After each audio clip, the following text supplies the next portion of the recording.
I wanted to do this video to help those who have either lost a pet or are in the process of losing one, and finding it difficult to handle the loss. As I point out in this video, if you have never owned a pet, it will be challenging to understand the emotional bond that develops between the owner and the pet. My hope is this will make things a little easier as you deal with your loss. Saying goodbye to your pet. Have you ever owned a pet? There are several types of different animals that make great pets.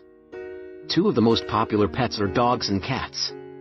Cats and dogs have a way of wiggling into our hearts and become part of the family. For those who have never owned a pet, I'm of the opinion you can't completely understand how strong of a bond that gets developed. Between cats or dogs, the relationship is different with their owners. For example, cats tend to be more self-sufficient and independent. Now, that's not to say there aren't sometimes exceptions. But generally a cat will go off and can be perfectly fine by themselves.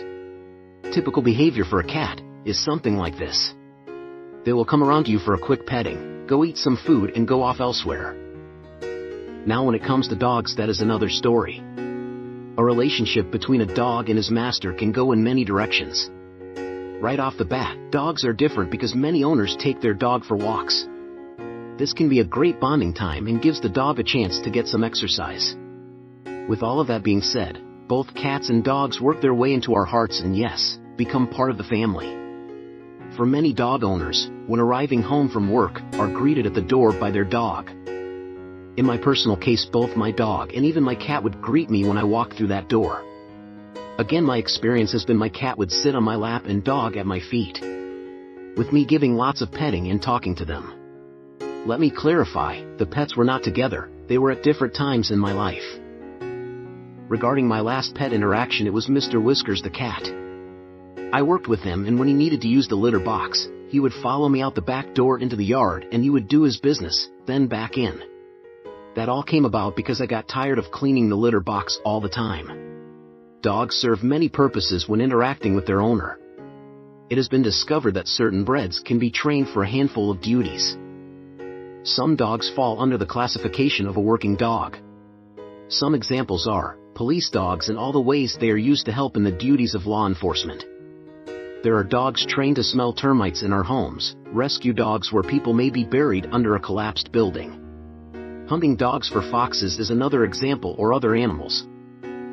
Hunting dogs for foxes is another example, or other animals. There are retrieving dogs that when out hunting for fowl, the dog goes and brings the birds back to the hunter. There are seeing eye dogs that enable those that have lost their sight to help them get out into society safely and interact. In the military, dogs are used to detect explosives. In Alaska, you have dogs that help people travel great distances by pulling sleds. Some dogs have been able to detect when their master is having a medical emergency.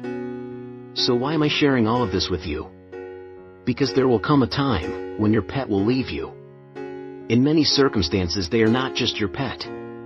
They are a family member, and it is a very emotional loss. Many different reasons exist why your pet dies. Sometimes it is a severe medical issue that can't be corrected. It could be a sudden accident with a car, or sometimes it is a slower progression in which your pet is suffering and struggles to live each new day. Over the years, you take your pet to the veterinarian for checkups and medical procedures.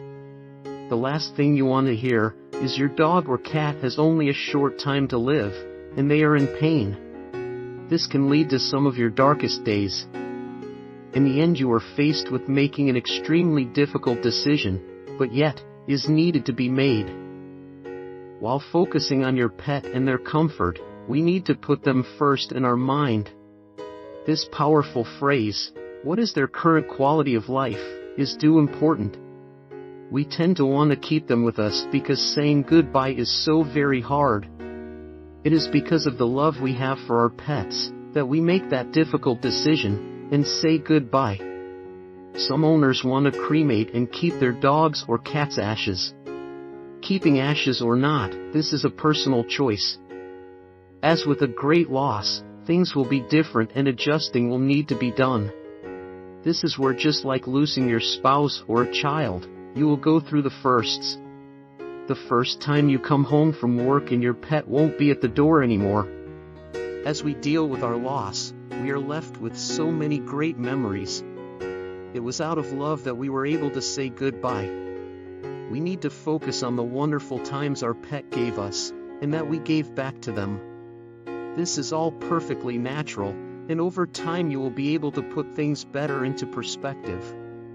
Through our memories our pet will live on. May God bless you and bring comfort and peace to you and your family.